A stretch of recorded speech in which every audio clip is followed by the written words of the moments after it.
Hello, everyone. Welcome to PR Explored. I'm so excited to see everybody, and I'm really excited to have my guest, John Forberger, with us today. Hello, John. Hey, Michelle. Thanks for having me on here. Yay. So as we get started here, of course, we need to leave a minute for people to get going and all of that. We're going to be talking all about what companies need to do before they hire and engage with a PR consultant or agency or provider of any kind. And so we'll be talking about that and we'll be happy to take your questions. First, I wanted John to talk just a little bit about what he does for clients and his experience, and take it away, John. Sure. Thanks. So my name is John Forberger. I am a B2B public relations consultant. I've been at this about 15 and a half years now. I got my start in consumer public relations, mainly in media relations, working in various sectors, real estate, consumer packaged goods, automotive, doing some government things. And then about 8 years ago, I switched fully into B2B tech. And then underneath that umbrella, I will work with a lot of retail technology companies. So the businesses that are behind a lot of brands and retailers online. So basically, all the groups that are inside their tech stack, that's sort of my specialty. Yes. And I think you and I met, I'm sure we met online somewhere, but because we're both in B2B, and I think, that's kind of a different language sometimes that we speak. And so, yeah, we've known each other for a while. We've been Yeah. friends and colleagues, and I've always had a lot of respect for you and your work. And I'm so happy that we're chatting through this today because I think it's something that, we just need to be talking more about. And a lot of companies, I think, feel like maybe PR isn't effective for them, and maybe they blame the PR provider, which in some cases, there may be, of course, it's a two-way street. I'm sure there's some validity to that, but often I think maybe the PR person didn't properly explain what they need to do PR successfully for the client, or maybe the client didn't understand what they needed to bring to the table before they got started, and maybe nobody's ever really talked to them about that. Yeah, I think it's a little controversial when folks in our roles say that the burden of this and the source of the problem has been on the PR side. It's been on the vendor side or even the in-house PR practitioner that's part of the comms team. I mean, people don't know what they don't know, and it's not their fault. Just like we got started in PR, we didn't know anything about it. We figured it out. We read up on it, talked to peers and whatnot, like you and I do all the time.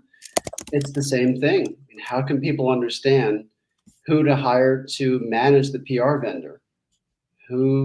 How are they going to figure out what's important in terms of milestones? What's newsworthy this year versus last year? All those types of things. So I think that I've written about this a little bit before, but I really feel like the blame goes on the public relations professional side, and I've caught a little bit of flack for saying that in the past, but I do Mhm. believe it's the right thing. And preparing people for doing something they've never done before comes with a list or it comes with a questionnaire, sometimes both. When we're onboarding clients, the way that you do, you've told me to do a questionnaire, I do a questionnaire for my clients as well. Mhm. So it's just getting everyone prepared and also align with expectations. And then the timelines are also laid out. Hopefully, if you're working with a good PR partner, they're letting you know when you can expect results, when you need to give them all the upfront information. Whether it's collateral like recent ebooks or any content marketing you put out, but in Mhm. addition, headshots and logos. So there's just a huge laundry list of things that people usually aren't asked to turn over immediately. I think Right. lots of the time they're asked to share this stuff piecemeal over a few weeks and months, and Mhm. that just delays results. Yeah.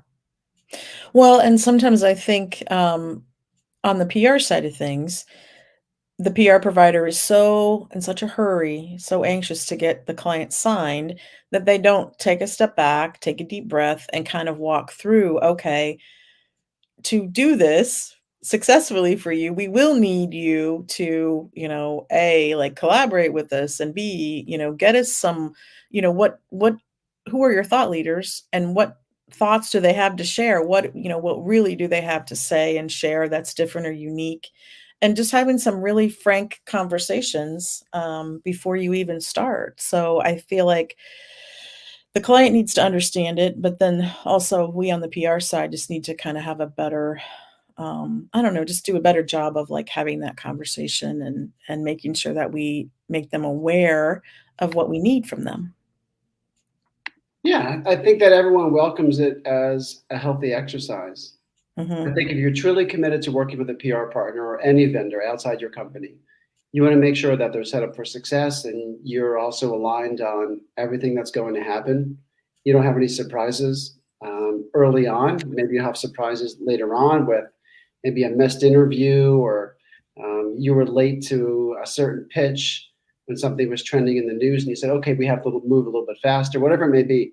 Mhm. But taking checks to keep the lights on, knowing that you're going to lose a client in a few months, is something I've never subscribed to. I have worked at agencies. I know many agencies that don't do that, Yeah. and I think that they're. I think there's a big feeling in the industry that there's a door that's just kind of rotating. People coming in and out, and it's okay until the next client comes along. But Mhm. I feel very strongly that if I'm going to be working with someone, that they turn out to be a referral, and if they don't, then something happened along the way. But it goes back to the beginning, like you said, with setting the expectations and making sure that collaboration really is there, and it's not just a collaboration that gets going in the beginning, and Mhm. it's really, really great in that honeymoon phase, and then it kind of fades over time, and then Right. everyone, is like, "Oh, okay, you're not as committed as you were before. You're not as Yeah. available as you were before. What Yeah. happened to that contact? They disappeared." And we've all gone through Yeah. that, Oh, so. yeah. Yep. Well, that's the thing. Sometimes I find that, companies, they seem engaged, they seem like they're gonna be a good partner, and then you actually get into it, get a few months down the road, and suddenly they don't really have time to talk to you. I like to meet at least once a month with my clients and talk through what they have going on and what's coming up and all of that, and if they can't make time for that, it's gonna be very hard for me to be successful and also to just feel like we're in lockstep together, which is how I really like to feel, when I'm working with the client, closely, like, that is really the best, um, usually for the client and for me, I feel like that's when we have the best results is when we're working pretty closely together. Mhm. Yeah, I try to make it feel like I'm in the company, even though, I am working semi-autonomously as a partner. Mhm, There are some companies I've worked with that we started off maybe meeting every 2 weeks, and then we moved to once a week, then we go to at once every 3 weeks. So I mhm, think the rigidity also has to go out the door, on a case by case scenario. It's not just like mhm. one, model works for all clients. Sure. Time zones also make a huge difference. I'm working with a company out of New Zealand, and we just figure out where we can meet, and we make it work. Yeah. But the ongoing open lines of communication, Mhm, in and outside what we're actually working on, is I think it gets disregarded because people get fixated on goals or what didn't happen. Let's break mhm, down why this didn't work. Let's also break down why mhm, these things did work. But it's a lot of past history, like past mhm. discussions versus what are we doing next and being super proactive. And Yeah. that's always been one of my core values since I went out on my own, was being extremely proactive for my clients. And it's an easy differentiator, as you know. Yeah. The reactive stuff is a big, that's a red flag to me, and I that's the thing that I have seen, when I talk to prospective clients, they'll say, "Well, the last person or agency we worked with, you know, they were kind of in reactive mode, like they responded to Haro help a reporter out queries, which by the way no longer exists anyway, as we knew it. But yeah, I mean that's just to me that's I don't I hate to say lazy, but I mean you can do those things, I guess, but to me the primary part of your work should be proactively looking for the right stories and matching up with the right publications and the right reporter and coming up with ideas. What do we do when we don't have any news for 6 months? What are we going to do during those times? And thinking about the content that they have and how can we repurpose it or what else can we do with it and what content could we create that a trade magazine might like or just things like that. I mean, I don't even know if I'd call it creativity, but there's definitely like um just action happening and thinking happening. There's something going on there. So Sure. Yeah, I think if you're working with a really experienced PR partner, they're gonna have a backup of things that they did in the past when things that they planned didn't work. If a fundraising announcement sort of flubbed and failed, okay, that's all right. But we have all these other things we can do. And also planning simultaneous activities is also something that comes working with someone who has been there and done that. right. And it's just a little it's far less painful for clients when they understand, oh, okay, you know what, maybe this may not work, but I'm going to know exactly what to do when it doesn't, and that's okay. Well, Sorry, go it's ahead.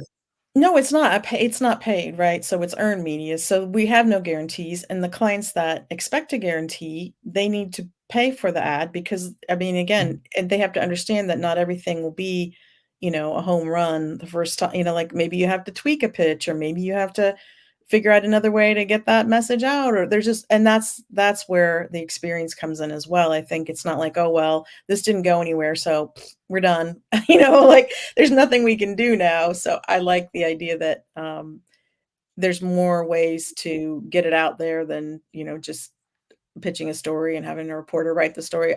Sometimes that's the best way, and sometimes it may not happen that way. So Yeah, I want to highlight something you just said about tweaking a pitch. I don't think that actually gets discussed enough.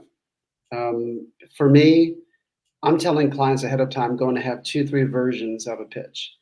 Oftentimes, I'll share one just to make sure it's 100% correct. The messaging is there, just triple checking target audience is covered, all that kind of good stuff. mhm, But the idea that you're going to have different versions of a pitch after one goes out, or sometimes at the same exact time, is a must lots yeah, of the time. You've got different outlets. If I'm approaching someone who's hosting a YouTube channel, I have to send a different pitch than someone who works at ABC News broadcast. It's not the same thing.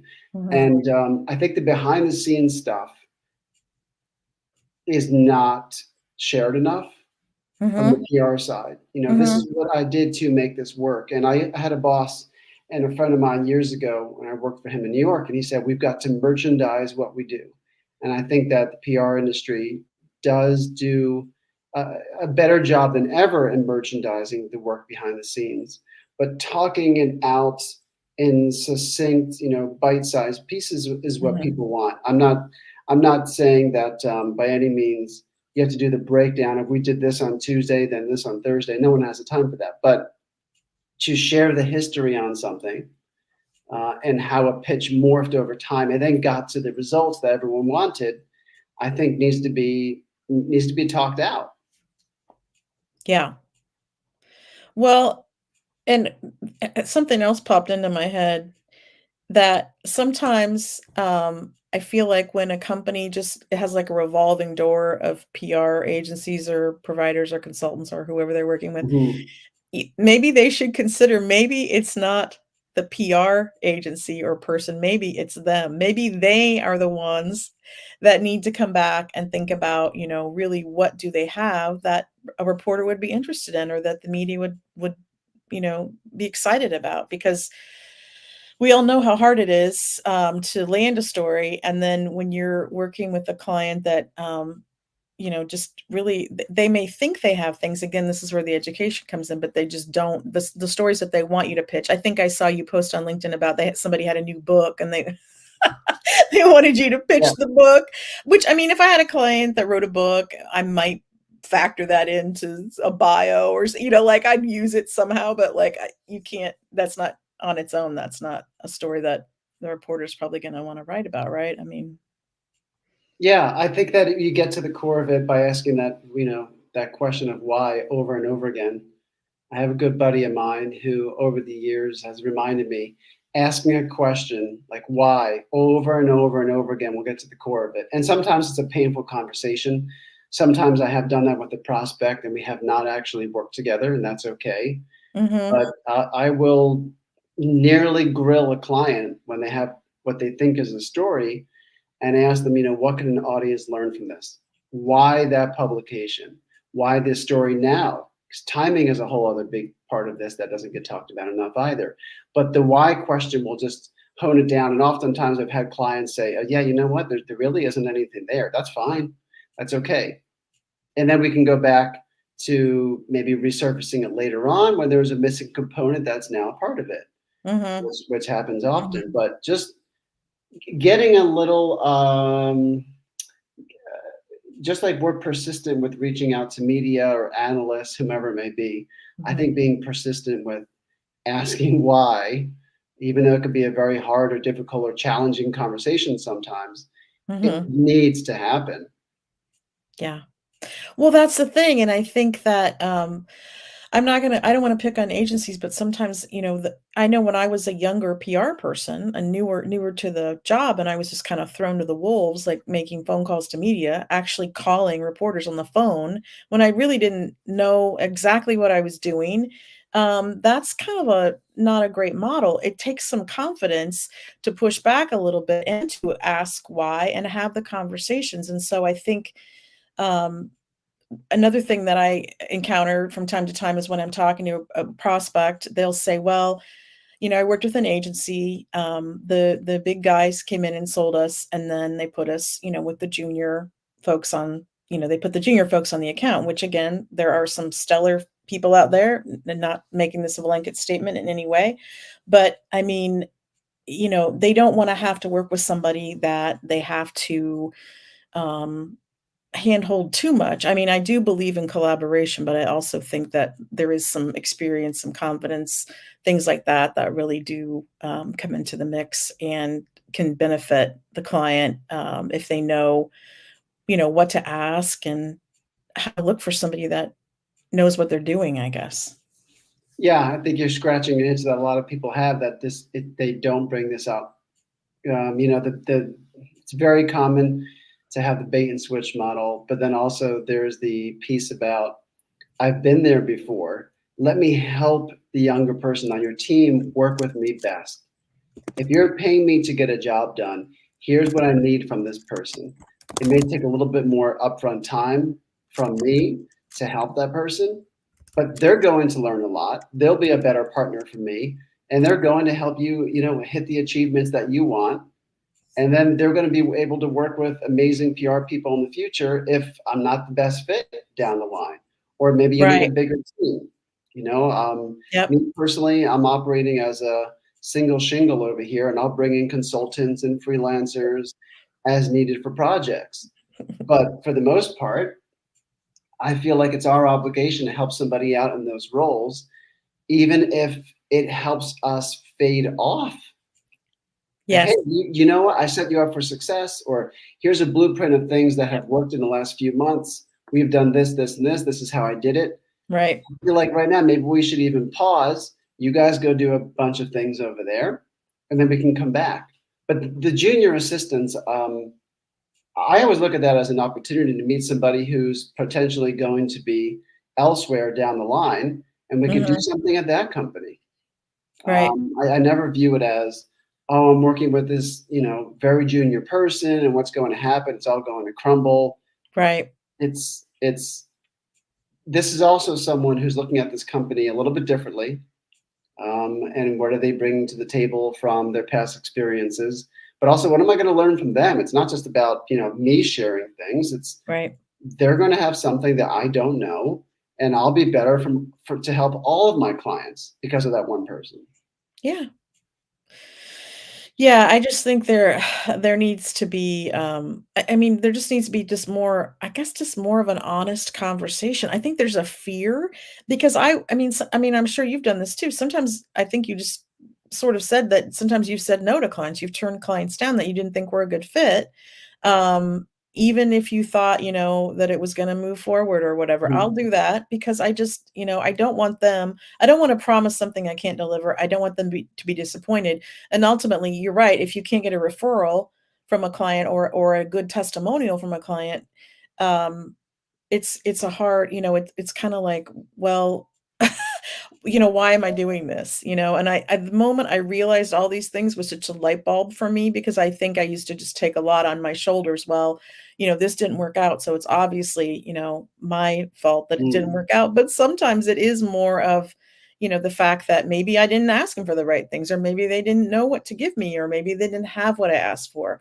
Often, I think when you go into a new engagement with a new client, they may tell you, "Yes, we have customers who will talk to the media," and then you get there and maybe they really don't have customers who will and that can be, if they again, that's kind of a little bit bait and switch on their side of the, table, I think. So, that makes it tough if they don't have customer stories or they, I don't know, they just I don't know. No, you brought up something that I think hopefully is going to resonate with a lot of folks. I can't imagine it wouldn't, which is having customers, if you're a B2B business, talk to the press about how amazing you are versus yourself. And Yeah, if it's not there from the beginning,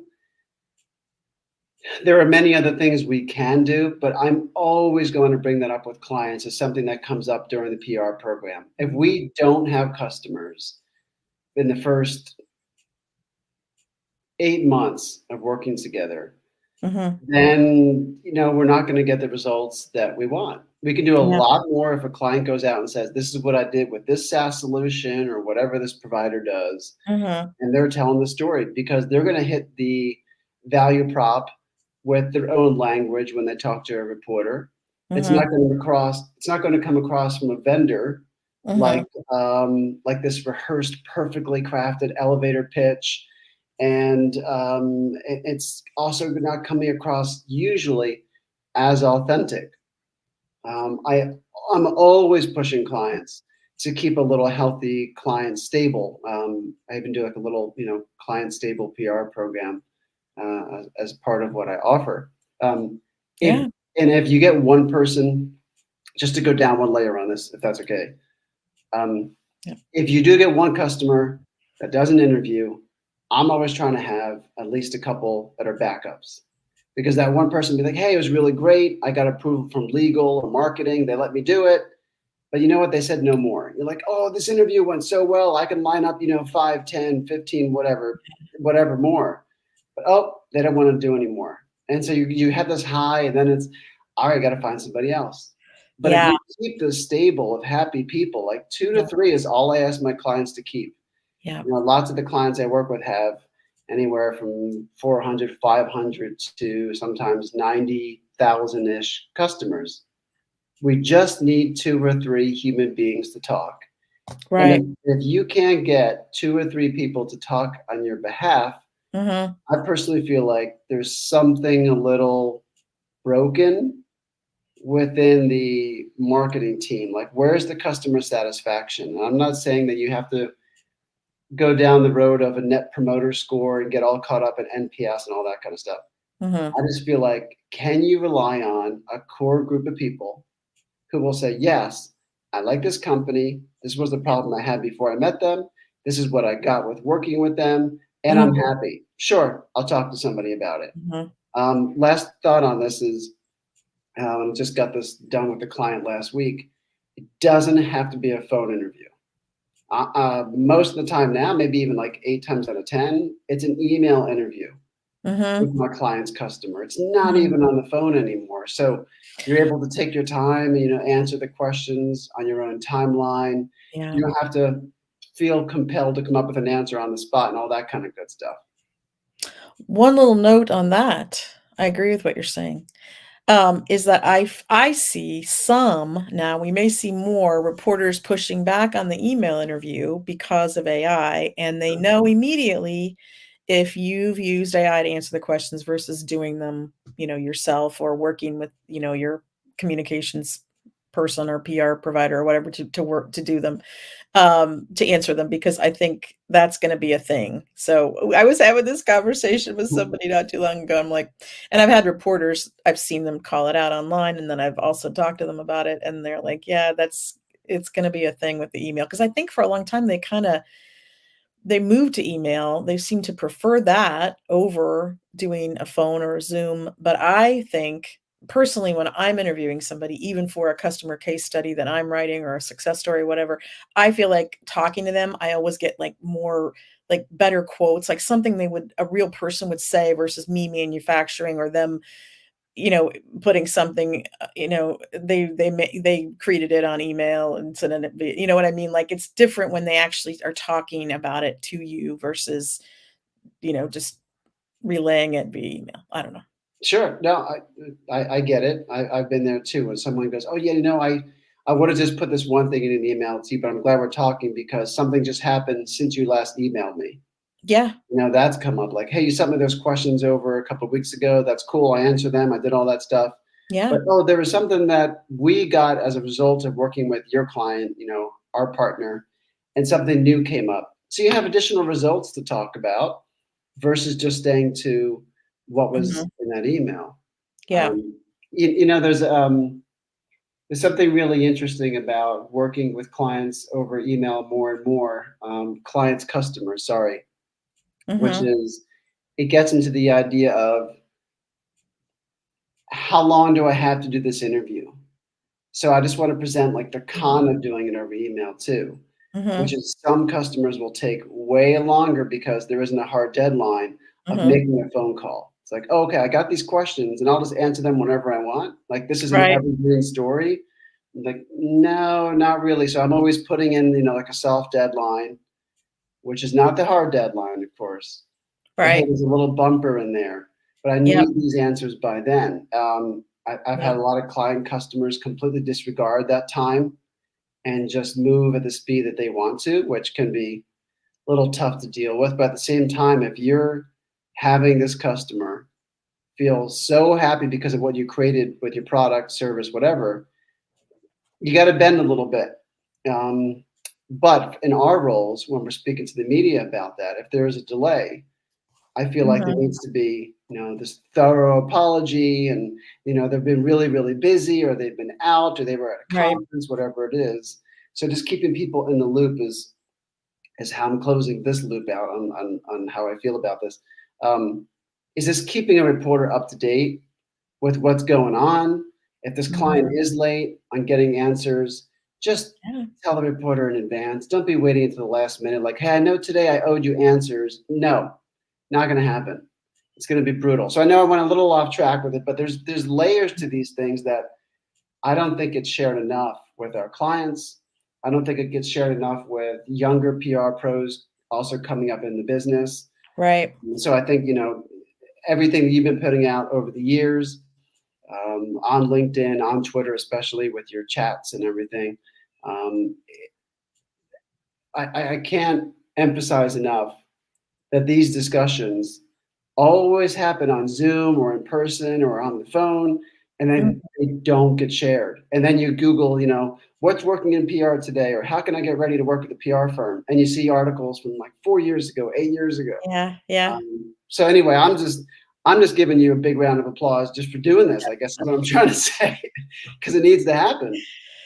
Well, I just feel like we need to get real. I mean, and I don't see any reason why we shouldn't be. I mean, I think that's always been thank you for saying those things, and I appreciate that. And I think, that's kind of how, we, started talking in the Mhm. first place because I feel like there's just a lack of reality sometimes, and and it's fear-based. People are afraid to tell a company what they really need to hear, or tell their client what they really need to hear.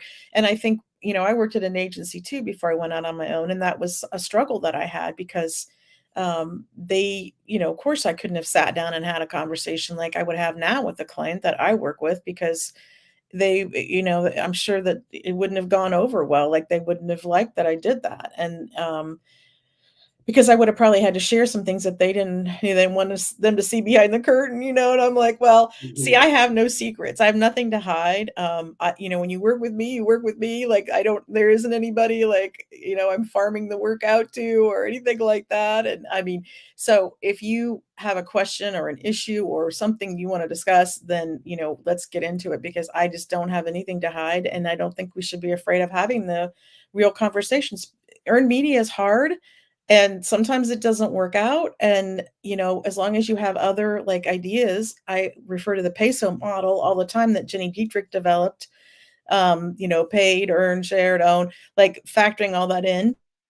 There is a place for all of that, and I always say, "Well, if you want results right now, buy an ad." Well, even if you don't want results right now, I still say there's a place for paid even when you're trying to do earned. So, anyway, I just feel like, why are we not having these conversations? But I understand that some people are afraid, some people don't have the confidence, some people aren't empowered to do it. I feel lucky, because I am on my own now and I can have those discussions with clients. Yeah, and I'm sure you've had this happen many times. You speak to a prospect, they feel like they're ready for PR. They've already vetted you, like, oh, we looked at Michelle, looked up her testimonials, saw her on LinkedIn, and we spoke to a peer who worked with her, all that kind of good stuff. And you get in a call and you're like, it's not going to happen. Like, I can have all the stuff you want in the checkbox is all done, Right. but it's just not going to be the right fit. And Yeah. disappointing clients and prospects rather. Disappointing prospects is something I think I've done more in the last 2 years than I ever have. Mhm. And the reason being is that, as a buddy of mine told me, he said, I think you finally grew a backbone with all the nonsense in PR. And the reason why that came out so directly from him was I was just vetting uh, to him about everything that was going on in my business at the time.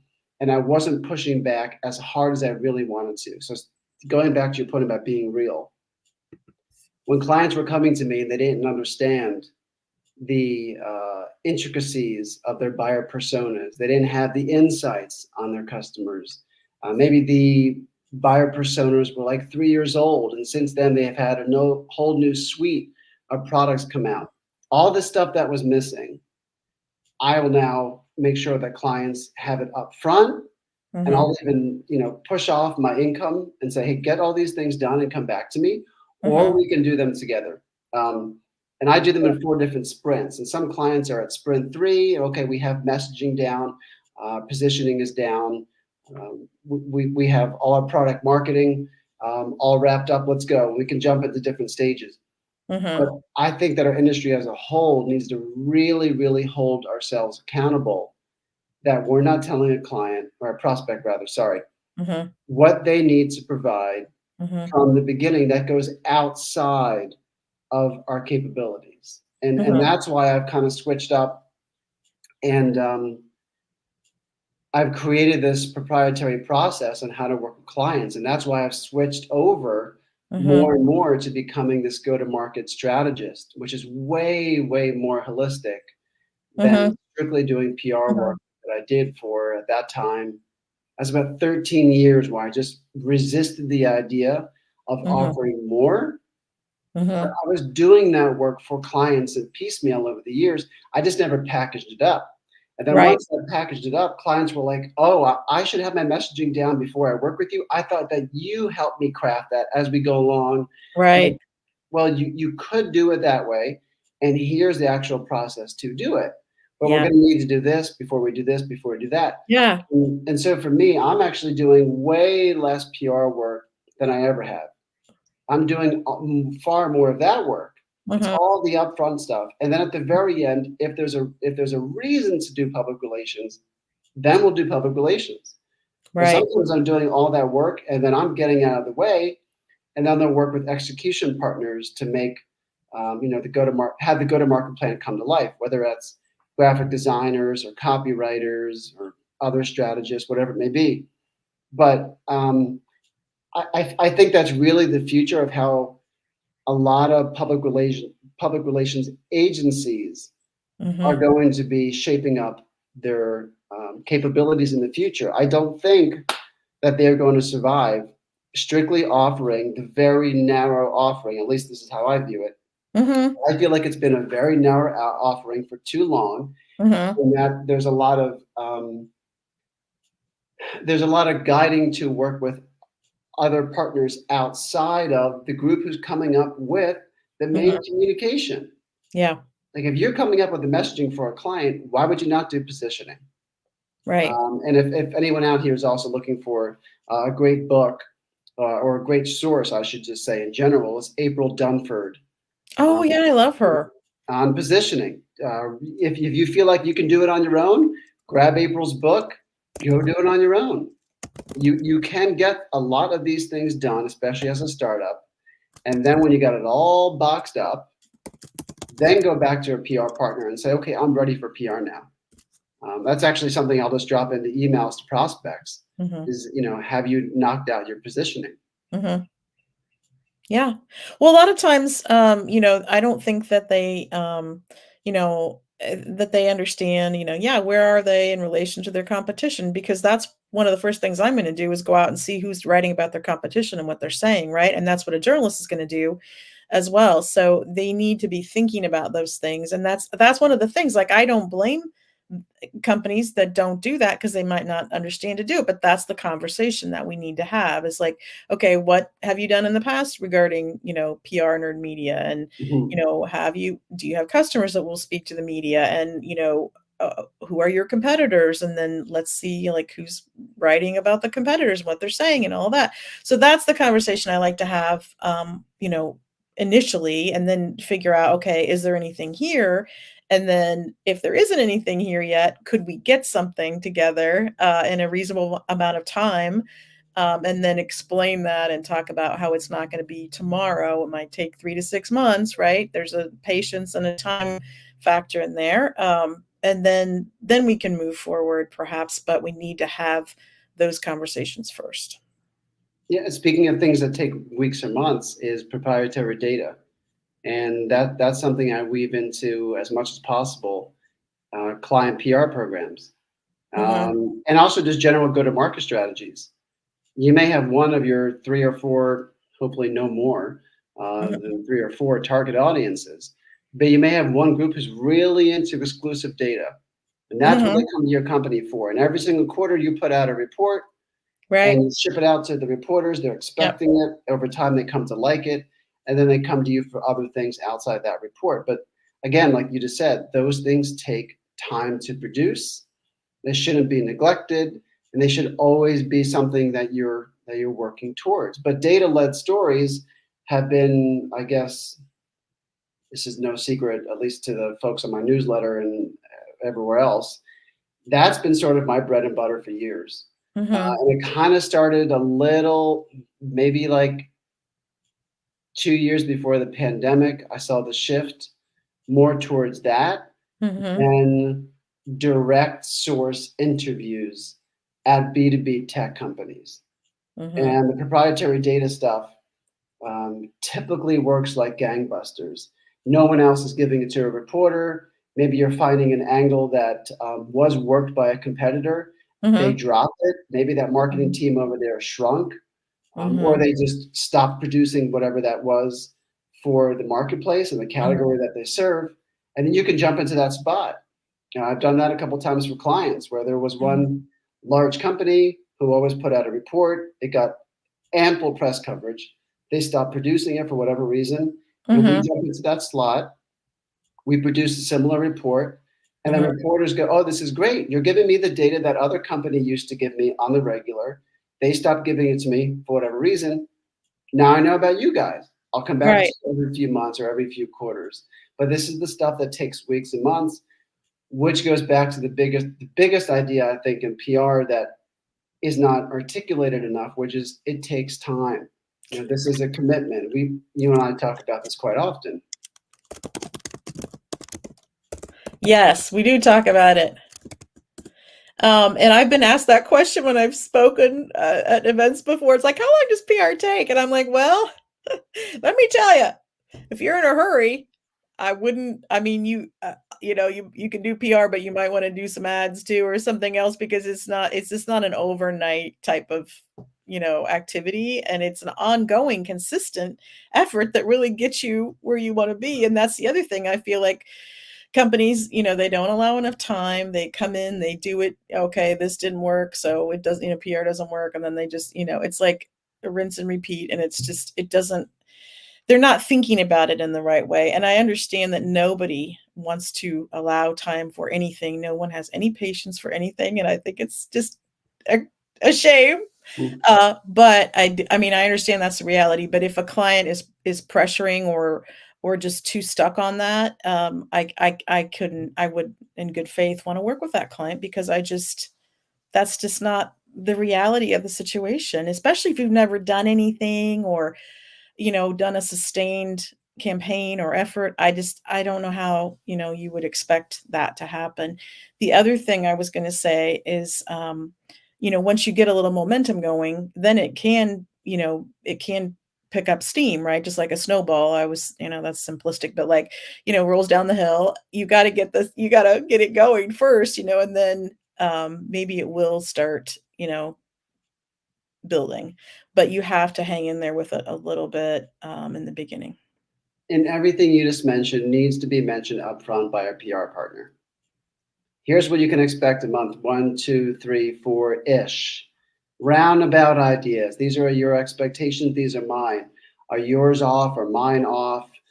Right. It needs to be all talked out because there are so many folks I talk to that are like, we have this big announcement in 2 weeks. Can you help me? No, I'm not the person who's going to do it. I wrote a piece a couple of years ago for PR Daily, and it's gone out to my newsletter in different versions over the years about how fundraising pitches are Mhm. so different than a couple of years ago. The Mhm. components of it, Mhm. um, the dollar amount, that's not enough. The valuation has to be in there now 8, 9 times out of 10 because Mhm. there's going to be another company pitching the same reporter who's mentioning the valuation on top of the actual fundraising amount. And this Mhm. is all these little details need to Mhm. be shared up front as much as possible. If this isn't working in month 3, here's what I've done in the past. We're going to jump over to this idea. Here's what's going to happen simultaneously in months 4 to 6 as we're working on this campaign. We're going to do maybe a little bit more thought leadership stuff or present more customer, case studies. Or we're going to start approaching analysts and have an analyst program that kicks in.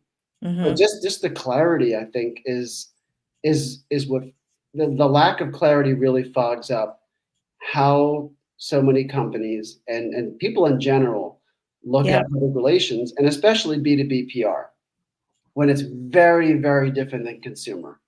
Um, I I got started in consumer, like I mentioned earlier. Yeah. I found it to not be what I wanted to do pretty quickly, and then switching over to B2B, it was a better fit for me. But Yeah. I am maybe overly transparent. But I'd rather someone be like, "Hey, you told me all this stuff in the beginning, and if it doesn't Mhm. work, I'm not Right. surprised now." Yeah. That's what I'm saying. I think that, that is not usually what happens, and so they may not like you to be overly transparent, but I feel the need to be overly transparent because I don't want them to be disappointed.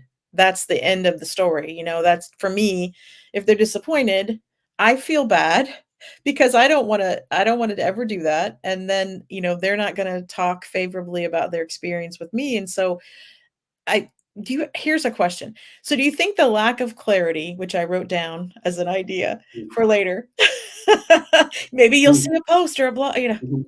anyway, do you think that comes from a place of fear, as in, we don't wanna be clear because we don't want you to know too much because then, you'll expect what I mean? Like, do you think that's what's driving that a little bit? Like, we wanna keep some mystery and some smoke and mirrors to, keep you in the dark? Okay, so you just hit on something which was the impetus for why I started my newsletter. I put into the about that I'm trying to remove the shroud of PR because I always felt like there were too many secrets around it in general. There are so many things that are not shared with folks outside the business. Mhm. And it was driving me crazy for years that I wasn't being as open about it at scale. You know, I was Mhm. doing it in one-on-one conversations or one to many if it was a company or two. Yeah. But I was not putting this out to be broadly picked up. And it is because of that fear, like you mentioned before.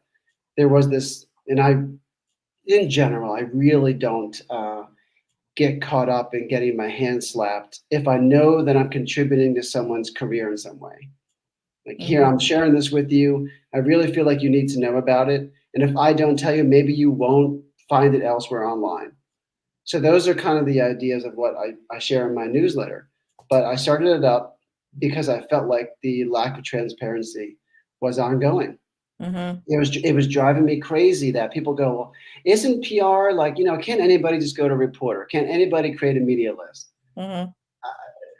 I couldn't take hearing the same questions over and over again, and I just wanted to address it. And so every single newsletter I write is just a conversation I've had before. Mhm. That's all it is. And so I'm like taking that Yeah. conversation, I'm just going to put it out there like that. Because if Right. somebody asked me about it, then Yep. somebody else wants to ask about it. Yeah. Do you do the same thing? I do. I do, and that's so funny because I bet if people knew knew what they were talking to me, it's like, well, I want to be using this later. Yeah. Like this is coming back. I mean, and I never like name names, and I really try to be respectful. Like I'm not trying, but I do think there's something to be learned from all of those conversations, and I get really excited when I talk to a prospect, whether or not it turns into anything, because it always spurs some ideas for me as far as like what don't people understand that they should, so that's, I think you and I are thinking the same on that, Mm. because and I that was this is a light bulb for me, is like the lack of clarity is maybe purposeful on the part of some providers, because I Mhm. feel like they don't want, there's a lot of mystery around PR because that's how PR people maybe have wanted it. So then they don't have to provide, results or measurement or, whatever it is. It's like, well, is that healthy? That's not really, we need, just like a lot of things in the world, let's be honest, we need to rethink and change things up. Just because we've always done it that way does not mean that is the right or healthy or best way to do it. So Mhm. I'm all about that. You just reminded me of a conversation I had with someone a few weeks ago, which was, "Well, we have our story. It's all good." I was like, "Okay, then tell me the story if you feel like it's all there." And they told me a founder story. The founder story is a founder story. It's not the general company story. It's not the brand story. So, okay, this will work if you're speaking to investors or job applicants, maybe even Mhm, some analysts could be interested in that background for a few seconds. mhm, But that founder story is not the company story. It's how mhm, you started the company. That's great. And that'll work mhm, for places like a Fast Company or an Inc. magazine and whatnot. So I think the definition of certain things needs to be talked out when oftentimes I've sat in these rooms and I worked for agencies where people are nodding their head, yes, yeah, you have a story. This is a great story. It's all there. This is wonderful. I'm like, this is not the story we need. Maybe that's the product story. That's the right, founder story. But what is the general brand story? Why do people pick you? Well, mhm, because our SaaS solution does this XYZ. No, that's the product story. So how can we put all of our heads together and come up with the brand story? yep, So I now I have another idea to write, I guess, a newsletter coming from a conversation with you now, right, because the the the little pushback that happens in those early conversations yeah, used to really drive me crazy. And I said, all right, if I go out on my own, I'm going to tell people exactly how I feel about something because they're going to be giving me money and they expect something. Like, this is the core of it. If you're paying for something, you should know how it's going to go. You should know if I'm the right fit, and you should know if I'm the right fit for you, or you're the right fit for me, rather. Sorry. Um, and I get a little amped up about this topic because it's usually I'll take the check. You have all the things that I wanted for in a client. This sounds dreamy. You're perfect. Let's get going. mhm, But pushback. Uh, it, it needs to be happening a lot more. I'll just leave it at that now. Yeah.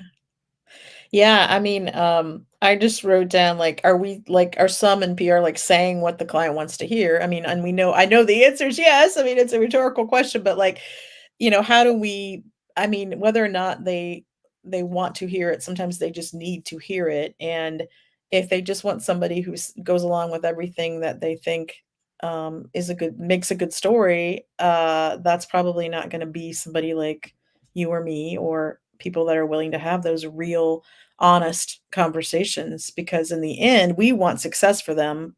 I mean, as much as they want it for themselves, like nobody wants success for their clients more than I do. Like I get excited, I get a rush. It's a high for me. It's always been that way. And that's why I love what I do. And obviously I don't want to be, putting something out there that isn't going to fly. I mean, that's not what, somebody that is good at media relations wants to be doing, of course. So, Here's a question for you.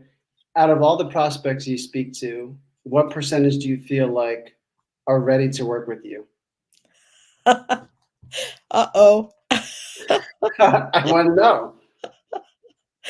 I mean, maybe half, Okay. maybe half. And it depends again on, it does depend on what their goals are. It depends on if they are, just coming like, honestly, I've been working more with manufacturing companies, and a lot of those are 50 years old, 75 years old. So they have thought leaders and they have a lot of meat. They have things to bring to the table, right? Um, but they might not know, like, what the stories are. They might just be too, like, bogged down in their day-to-day and not understand, "Oh, this is really cool, this behind the scenes, video, or this customer that's doing this," or whatever. So that's kind of how I help them. But then once I started shifting my business that way, then when I looked at, I worked with startups a lot in my, earlier in my career, and it's just Mm. hard because it's like, I think it's harder than ever to get a reporter to be interested, and now with startups, they may not have customers, and, like, they don't have a lot of, like, experience, success under their belt yet, and I know there are people that love to get that off the ground with them, but it's really can be really, really hard. And again, I just don't feel comfortable, like, making promises. If they're willing to hang in there and, work with me, that could work. But, like, I love companies that when I talk to them and we start talking through some things that we, could potentially pitch beyond, like, a new product, which, of course, if you're working with trades, they might run something on a new product, but there's more to PR than just writing a press release about a new product every 6 months, right? So, that's kind of what I'm looking for when I work with a client, because if that's, if we don't have thought leaders, we don't have customers, we don't know trends, or we don't watch or pay attention, or, those are the kinds of things that I'm thinking about. And then also just a very collaborative nature. Okay, so you need this from us, and then they send it, they get it to you, or, like, it's like they believe what you say, they listen to you, they trust you, and that develops over time, and it can be a really powerful partnership, but they just don't all always work out that way. So, Sure. Sure. And I'm sure lots of folks that you say, you know what, we're not the best fit or you're not ready to get going, I'm sure they come back to you. Happens to me quite often. Hey, look, we spoke like 2 years ago. yeah, All right, I guess we did. Sure. I look it up in Gmail and oh, we talked. yeah, Oh yeah, yeah, right. Okay, how you guys doing? Good. Guess what? We did this. I think we're ready now. yeah, Okay. And I've heard that over the years. Like you were super honest that we weren't ready to go. Good. That's yep, great because yeah, I don't want to be sitting here 90 days in, yep, which goes to a really deep topic for me personally. I don't want to be sitting here stressed out, not producing any results, and waiting any day to get that cancellation email or to get that, hey, John, can we talk in 30 minutes? I can't live with that. It's not going to happen. that's not fun. It's not fun for anybody, and I'm just not going to say yes and say you're all perfect and let's get going. No, Yeah, no. yeah, I'd yeah, rather you say like, hey, I appreciate it. We're going to go with somebody else. You'll always yeah, find somebody else. That's cool. yeah, Oftentimes they'll come back like, hey, yep, we weren't ready for that PR partner, but right, we had pressure from investors, which is a topic that I don't share enough. We got pressure from X group. They told us to get going because we needed to sign up X amount of customers per quarter to meet our, monthly recurring revenue. And if we Mhm. didn't do it, we're in trouble. Well, Mhm. you'll always find an executioner. I'm not an executioner. If you want to tell me what to do, that's an employee. If you want to work together, this is a partnership. Yeah. Yeah, why do they need me? That's what I sometimes think. If they know how to do it or what to do, then why do they don't need me then, right? I mean, they just okay, like that's fine, and I accept that. I was gonna say that one of my favorite clients, um, we were talking for months before we started work together. She wanted to wait to get started until she had time to like focus on I would need to help them be successful. And I love that so much. And we're still working together. She's just a great client. And but that was, in the beginning, at when we started talking, and then she said, well, it might be a few months. I was like, oh, like I was kind of let down. And I thought, you know what? I just am gonna hang in there. And sure enough, when she felt like she had, a kind of a lull in what she was doing, because she's a one person marketing team, which is again often what I find. Work with the smaller manufacturing companies. They don't have a big marketing department. And so once she had the time then to engage, then we got started, and we've never looked back. But I just really appreciate that because I think sometimes somebody's just given the, go hire a PR firm, a PR provider, and they hire you, and then you like never hear from them again. And that's just not going to work. That just will not work. And I don't even, it's not even enjoyable to do that because, I'm over here by myself trying to like, make things happen. And, it's like, no, we've got to talk and we got to be kind of like, working together here. So, Yeah, working together because Michelle is not an order taker. That's how it is. If you want an order taker, use AI. well, here's what They'll do whatever somebody you want. commented. I can't see the person's name, Okay, but they sure. said, during the discovery caller meeting, I always inquire, are they looking for a yes person or someone who will be comfortable to walk alongside them, pointing out where the changes need to be?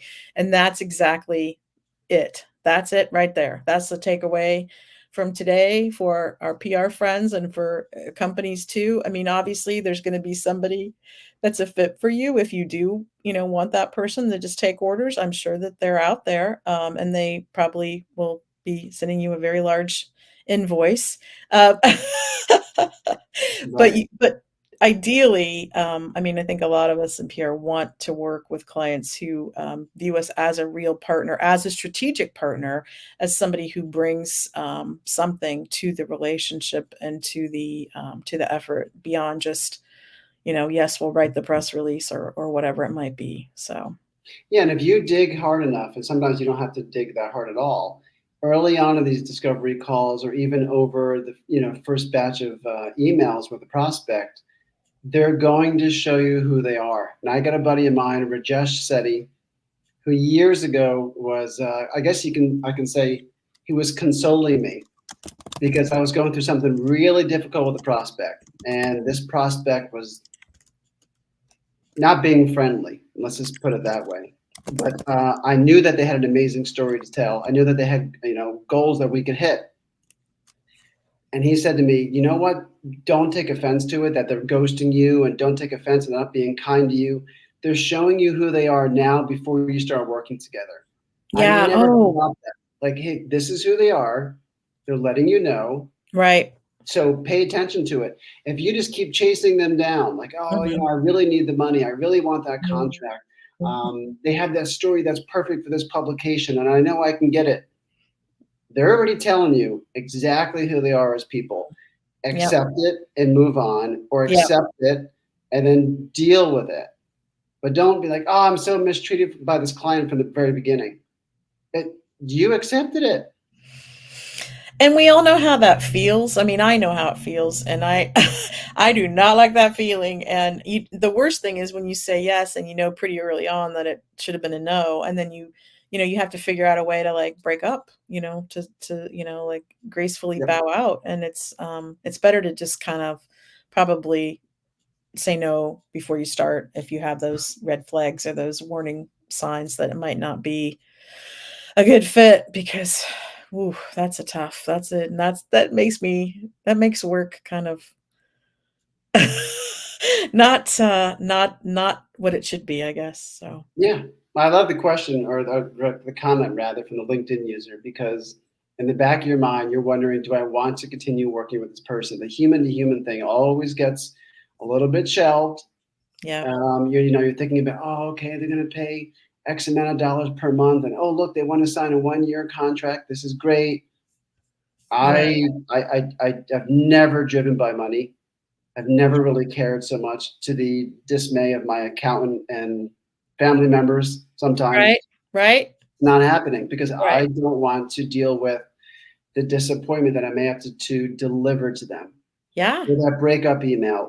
Actually, I think it was during the pandemic or just before, I let go of my biggest client I ever had. I couldn't Well, take it anymore. They brought in a new person and we just weren't a fit. And that's okay. But we had to part ways because that person saw me as a yes person, exactly what that LinkedIn user just said. And as soon as I was looked at differently in a relationship, I knew they weren't going to take advantage of my experience, and myself and that person were not going to collaborate in the best way. yeah. I It's feel like really this is a tough. little cathartic here, maybe for people that are going to watch this on YouTube later. Like, oh, okay, I'm not the only one who's dealing with XYZ, or I can say no more. And you can say no more. You 100% can. If you're out on your own or you're working for an agency, there's often always a valid reason and there's a way to tell someone, I'm not the best fit for you right now. You can let people down a little bit. That's all right. You're going to make them feel far more appreciated. And they're not going to also get delusional that they're the greatest thing since sliced bread. And I think so many folks are like, yes, you have everything. This is great. This is wonderful. You're all perfect and beautiful. They're not. And you're creating this delusion in their mind that they're going to get every publication they want and they're going to be on every TV channel they want. When really you should just let them know, hey, you know what? These things are missing. Let's try to work on them together. Or go and do these things and come back to me. Right. But don't allow someone. I think it's very unfair when it happens. Don't allow someone to feel like they have it all together when they don't. Don't you think there's ego? I mean, a lot of times when you're working with the CEO or the C-suite, folks, I mean, again, one of my favorite clients is, the CEO takes time to talk to me once in a while, and he's just a person, like, I don't feel like he's on a pedestal or like, and if I have a question, he's accessible, and I mean, I don't feel like, they're never like pressuring me. We need to be in the Wall Street Journal like every, they're just the ego is kind of out of it. And so I feel like that's another thing that I personally look for is that, their thought leaders are accessible. They have realistic expectations. They're not, the ego is not like totally taken over. So, Mm-hmm. Ego is something funny because I do slightly disagree with you on it. I, I can very happily work with someone who is a huge egomaniac.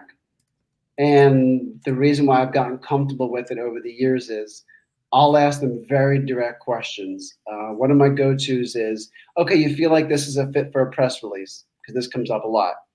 Tell me the last great press release that you read. I have never gotten an answer. There's never been an answer like, oh, this one was amazing. Our competitor put it out. No, a great press release is like an oxymoron most of the time. yeah. Okay, I think we're ready for this. We're going to announce this brand new product. It's a newer version of blah, blah, blah that we shelved, whatever it is. Mhm. Uh, why does it have to be a press release? Can we skip the press release? Oh, well, I want to show it to investors. Okay, you know what? That's okay. If you give me that answer, then we're not going to get media coverage out of this. Sure. That's fine. If you want something for investors or you're a Mhm. publicly traded company and you've got to show something to shareholders and present that, that's all right. That's great. But yeah, I don't know, for whatever reason, I've always been comfortable dealing with someone who thinks irrationally Mhm. about who they are or what their Yeah. business is providing or that, the worst part about it is always we don't have any competitors, which is a whole other topic unto itself.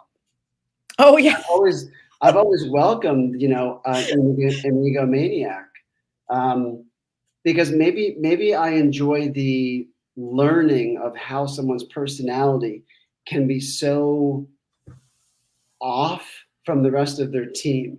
Mm, Maybe mhm. maybe I don't know. I'm just getting personal about it, but maybe I just had this curiosity, like, how do you feel so inflated about yourself when other people at your company don't feel that way about themselves? And it's Yeah, often sometimes not even people in the C-suite. yeah, I work with a lot of product marketing managers, and yeah, sometimes there's an air to them about what they're producing. yeah. And it's because maybe the C-suite just blesses everything they do, and they've been on a roll, and the customers are lining up, whatever it is. So I feel like that their egos, way outside the C-suite, oftentimes too. Yeah. I think when I was talking about ego, I mean, like, they think they need to be in the Wall Street Journal. Then when you ask them that question, like, well, where is your audience really spending time? I mean, maybe some of them are like on the Wall Street Journal, but they're probably reading the trade publication that, it's a much, I'm not saying it's going to be a slam dunk every time, but it's a much lower bar, I think. And then also I've seen a conversation, and I know this is true too, that the top tier reporters are looking at trade publications to get ideas for stories. So they may see those stories, and that may lead to something there anyway. But I mean, I think the Wall Street Journal problem is the thing that I think about with the ego, and that's a Rand Fishkin line. I will give credit where credit is due there, but yeah, it's like they used to always say that when I worked in Silicon Valley. It was always like, oh, we want to be in the Wall Street Journal, we want to be in TechCrunch, and Yeah, like um, I'm like, "Well, okay, why?" Like, do you know if I mean, like, yes, I understand that you think that's important, that's fine, we can put them on the list, but, like, really, where is the audience? Where is your right. audience? And now Yeah, it may not even mhm, be, and that's, it may not even be they may not be reading mainstream media anymore. We see them, breaking off and being in much more niche, like a Substack newsletter or, a community or like, I don't know, just they're not always looking at what the client thinks they're looking at. And sometimes the client hasn't done that legwork to yeah, understand or know. So anyway, we could go on. yeah. We're over an hour. Well, I got something to wrap that up that I think would be a good takeaway for folks on the legwork. You just mentioned that word. Mhm. What media your audiences consume will be found when you do the buyer or user research. Mhm. All that upfront stuff that often gets neglected, and people, oh, we already have it all down. You'll know exactly what podcast your audience listens to if you ask them, if you talk Right. to them. Oftentimes, I'm sending questions to my clients that send them to their customers. And then I know exactly what they consume. And again, this is all part of a go to market strategy. And where a lot of B2B tech companies Mhm. miss out on successes is they Mhm. don't have the buyer personas that are up to date, or they have buyer personas, but it's very vague. Mhm. Like there's an age bracket, perhaps there's some demographics in there, but the insights that truly matter to me are what conferences are they going to, what podcasts do they listen to, what Right. what Substacks do they subscribe to, what trade magazines, what events held by trade magazines do they no longer go to, because the go-to-market strategy that worked 2 years ago is probably not working anymore, and we have Yeah. to update it. But that Right. legwork, there's far less guesswork for what I do now Mhm. because I have such a clearer understanding of what media my clients' customers consume. I don't have to guess about it. And like I mentioned earlier, until I really, really developed the backbone, there was to a degree a little bit of guesswork in the work because I couldn't Right. know, Right. every trade magazine that customers read. But now I have a list when I break this all out in my deliverable, and we've got, Mhm. okay, for this target audience, they listen to this, they read this. This is the one annual event that they go to. And then Mhm. we appear in front of the places that they go. Yeah. That's it. Yeah. Yeah, yeah. Yes, that's all right, and yeah, if they don't know that and you can help them, figure that out, I think a key to success, because why spend time, trying to run after all these other media outlets if nobody's really paying attention there? And Mhm. yeah, I think that's a great point to end on. And this has been so fun, and I've jotted down an entire I've list got of my notes. ideas. Same, yeah. This is just really like the next step into writing, the next, LinkedIn post or newsletter. This is actually our takeaway that we That's have. right. That's right. And that's that. I hope that people are taking something away if they're listening or watching. And I just want to thank you so much for being here, John. And of course, we'll be back in 2 weeks. And our guest then on the 24th is Jenny Dietrich of Spenslex. And we will be talking about her newly revamped peso model. So I'm excited for that as well. And thanks for being here. We'll see Oh, you thanks for soon. having me on here. This is a long time coming. So everybody who's listening and watching, you don't even need to watch Michelle's YouTube. Just play it as a podcast, but don't miss out on future episodes because I know what's coming. And thanks for having me on. Always a pleasure chatting with you, Michelle. Thank you so much, John. Take care.